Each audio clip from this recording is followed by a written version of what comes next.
Hello, Stranger Things fans. It's Kyle, Brian, and Sarah from Mix 101.5 in Raleigh, North Carolina. Welcome to our podcast. And you're going to love this one because so much of Stranger Things has been inspired by the Duffer Brothers, who are from Durham, North Carolina.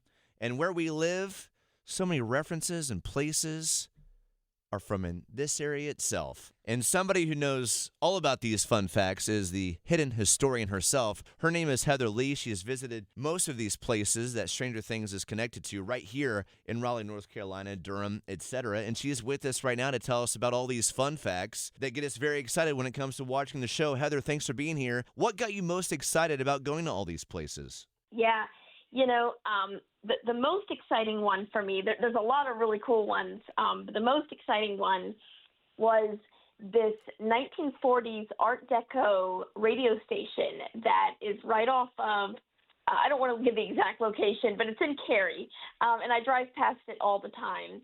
And when I saw the season 5 preview come out, of course, the Squawk is the big radio station that they have as kind of their central hub for the new season.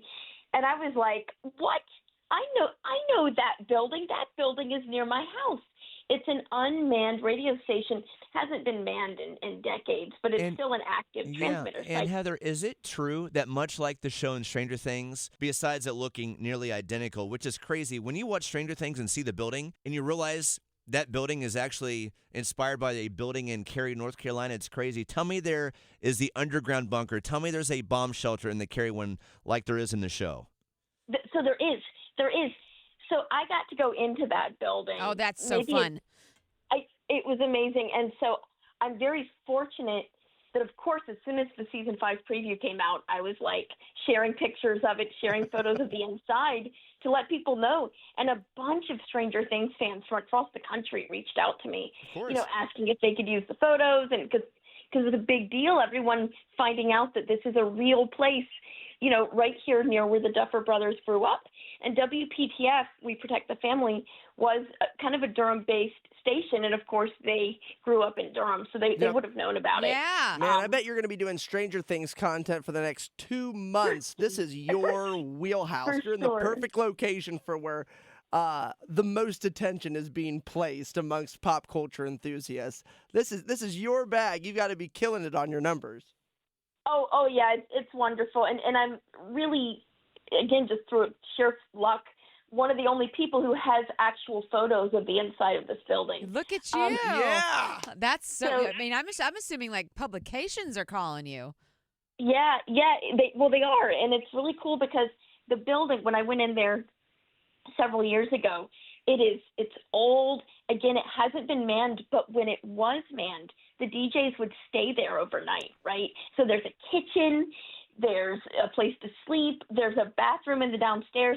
It's absolutely a time capsule to 1940s radio. And then I went down this old spiral staircase that goes down into the earth to the bomb shelter.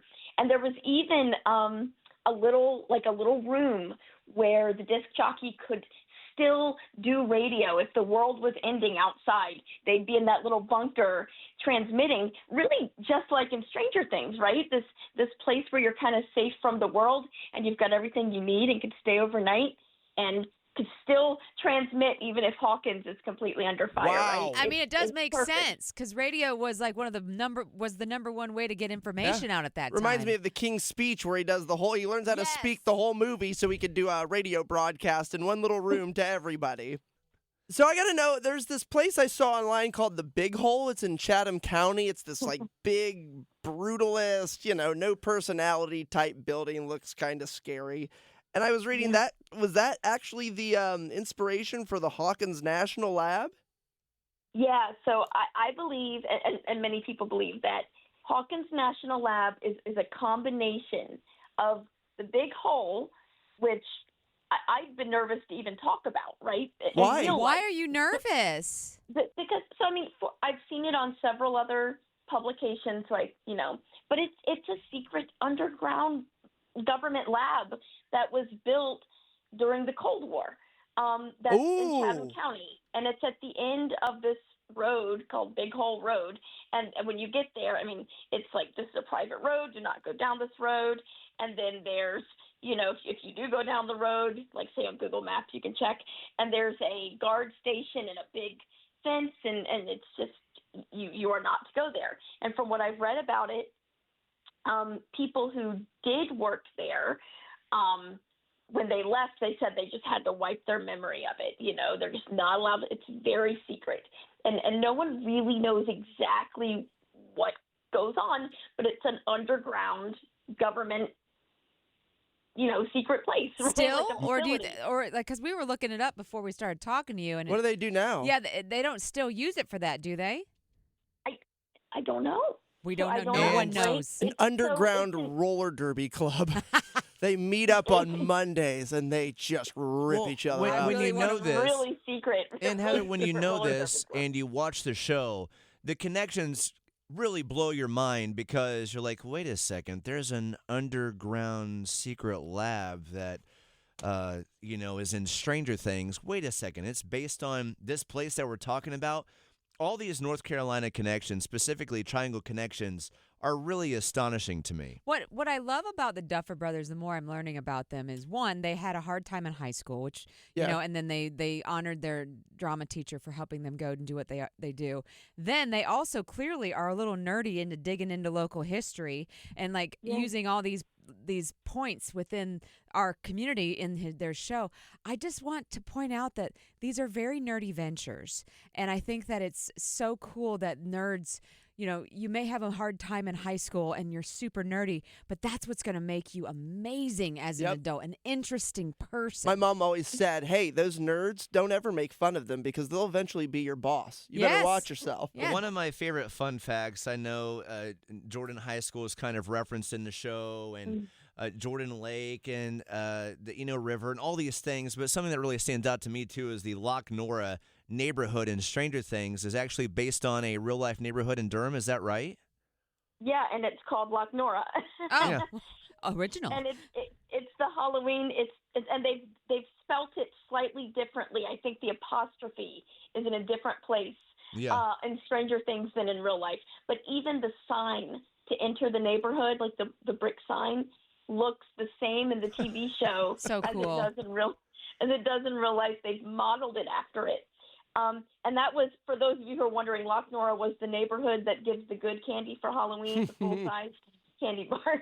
And I wonder if that's true in real life, too. Yeah, we'll have to go try. Yeah. Go trick-or-treating there. They got pressure now if you're listening. Hey, one more thing. Speaking of two things you love, Sarah, you already mentioned it, super nerdy things. Yeah. And you mentioned earlier on the show, Crime Junkies is your favorite podcast. Yes. What's the deal with Dungeons and Dragons and murders and stuff and how that's part of the show?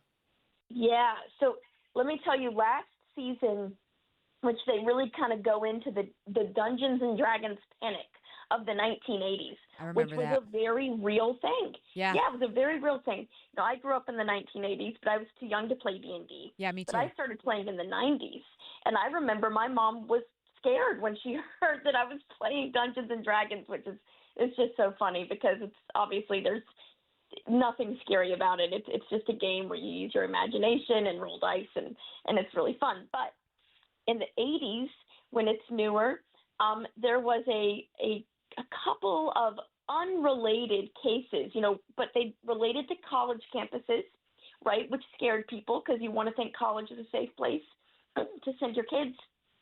And then they also connected to D&D players. And so these two unrelated cases, one of them ended with a missing person, a missing college student, and that was at Michigan State. And it also dealt with the steam tunnels at Michigan State. And then at NC State, there was a D&D player. And, unrelated to his gaming, I believe he murdered his parents. Oh, wow.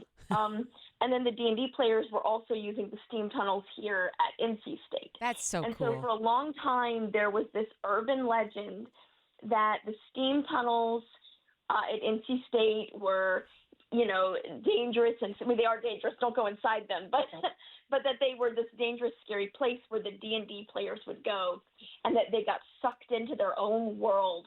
They started to believe that they really were magical, and it made them want to do dangerous and murderous and satanic things, right?